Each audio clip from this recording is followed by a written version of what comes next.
Hi, and welcome to One Girl in the World. I'm Beverly, and today's episode we're going to be talking about travel planning, specifically Disney travel planning and how it compares. I've got my ears on, so you know this is going to be serious. Keep watching and see how you could take the stress out of your Disney planning.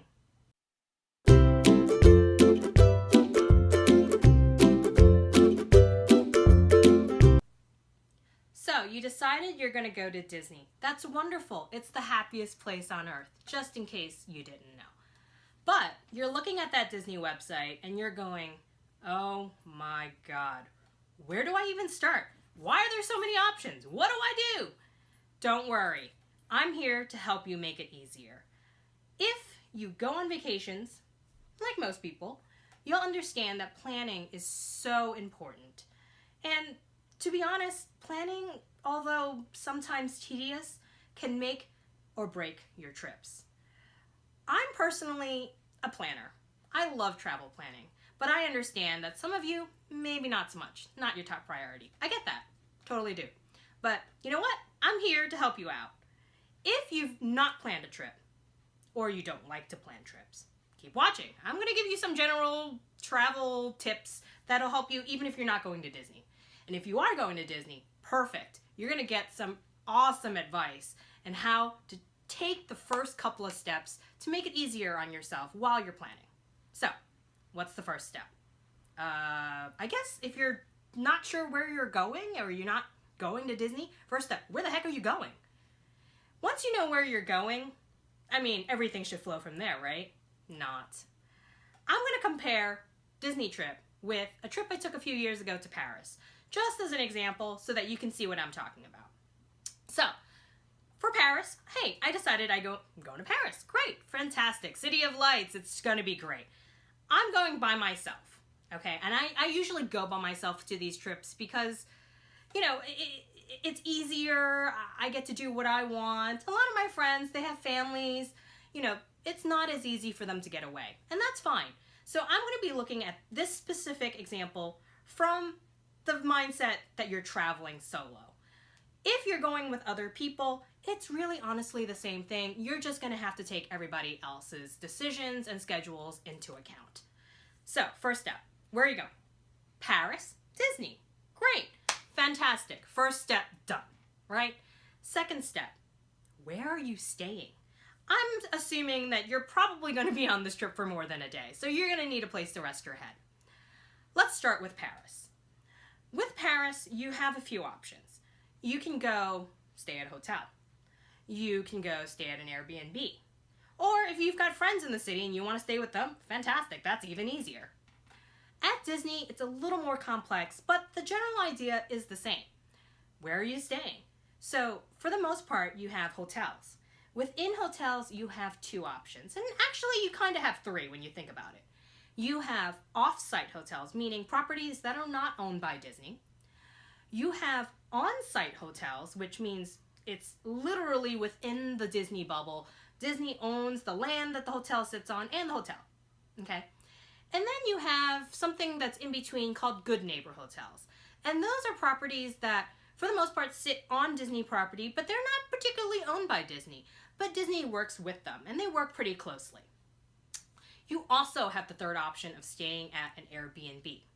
Now, since we're coming at this as a solo traveler, I would say typically I go towards Airbnbs, especially if I'm traveling to non-Disney places. It's cheaper, I don't have to pay for double occupancy, and there's a heck of a lot of options out there, unless you're going someplace that is maybe not as well known.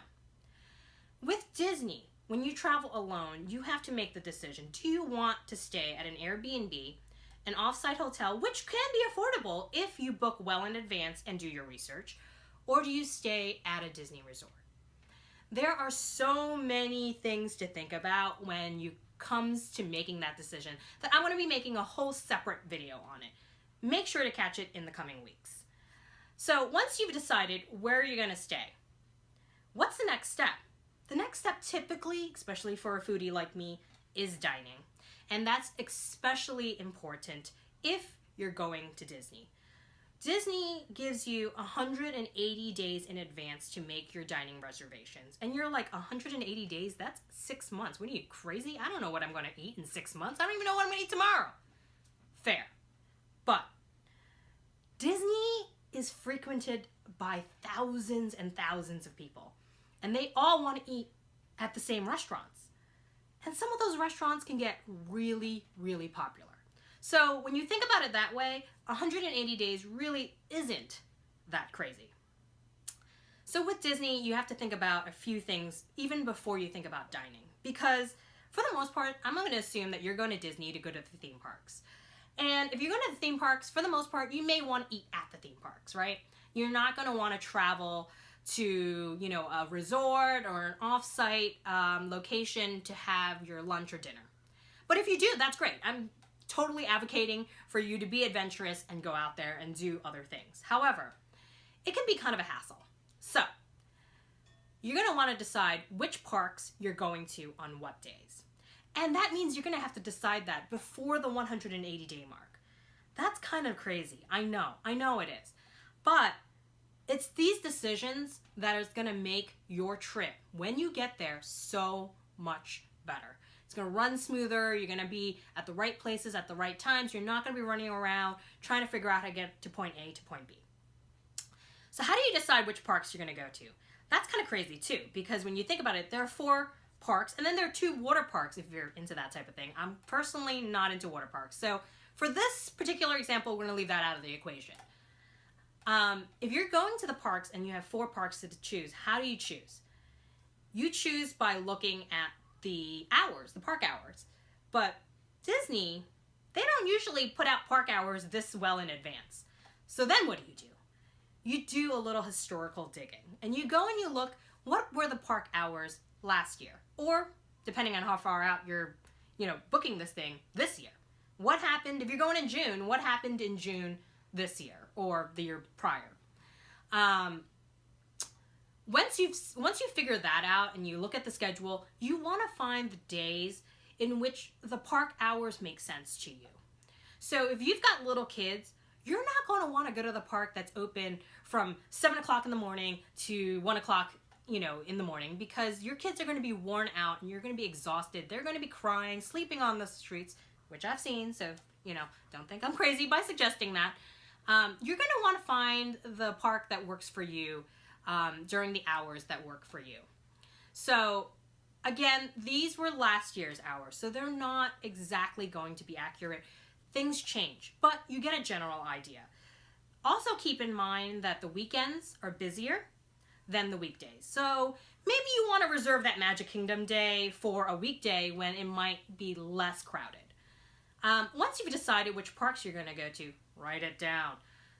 Because honestly, as you're planning this, there are so many things to keep track of that if you don't tally what you're doing and when you've made those decisions, you may forget. You're not going to be deciding on these things on a daily basis, and in a few weeks you're going to be like, shoot, did I decide I was going to go to Magic Kingdom on Monday or Animal Kingdom? So write it down, put it somewhere, put it on your phone, open up a notebook, write it there, whatever works for you.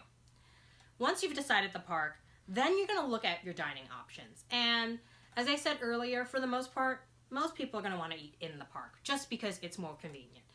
You can also look to see what other resorts are near the park that you're going to and see if there are some great dining options there as well. Sometimes it's good to get outside of the parks when it gets really busy in the afternoon. So that's how you're going to decide what you're going to eat. Now, when you go on Disney's website to reserve your dining, they're going to ask you what time you want to eat. And that's also really important. So look at the park hours again and see what time parades are, what time shows are, because you're not going to want to plan your dining during the most popular parade in the park. So once you've got that figured out, book your dining. Dining opens up 180 days prior to your day of visit. Oh, and also, you're going to have to buy tickets. But we'll talk about that in a second. You can book your dining without any tickets, so you don't have to worry about this. You don't have to buy your tickets yet, but you will have to buy tickets. So when you go on the dining site, pick the time you want. Hopefully it's available. Great. Book your dining. if you're not sure if you want to go to that restaurant, book it anyway. You can always cancel. For the most part, the day before you go to the restaurant, you can still cancel. So keep that in mind. Make sure that you're booking all of the reservations you want, okay? Now, when you talk about general travel, say the Paris trip, you're not really going to have to think about your dining this far in advance. And if you do, great. That just means you're extra prepared, all right? But you're not typically going to have to call in for reservations or anything like that or book them online 180 days out. That's a bit extreme. But it's good to keep that in the back of your head so that you know, hey, I'm really into seafood, or I'm really into, Italian food. So you're going to want to look for those types of restaurants and see what the reviews are, and keep that in the back of your head so that when it is time for you to book or time for you to check out that place, you already know.